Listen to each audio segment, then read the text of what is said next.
எம்ஜிஆர் வந்து இறந்து 38 வருஷங்கள் ஆயிடுது. எம்ஜிஆர் இறந்ததுக்கு யார் சொன்னா இறந்துட்டாருன்னு நீங்க சொல்லுவீங்க சார். இருங்க நான் இல்ல சொன்னேன். நீங்க சொல்லுவீங்கன்னு சரி யார் அதை நம்புறா?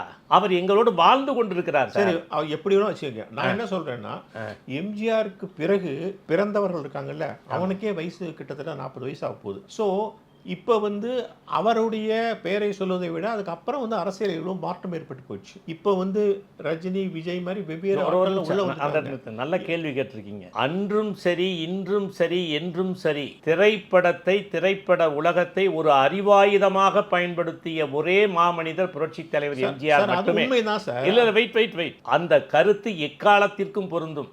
எத்தனை காலம்தான் ஏமாற்றுவார் இந்த நாட்டிலே? இந்த கருத்து பொருந்துமா பொருந்தாதா? சார் பொருந்தும். கேட்டு அங்கதான் வர்றேன். நல்ல நல்ல பிள்ளைகளை நம்பி இந்த நாடே இருக்குது தம்பி.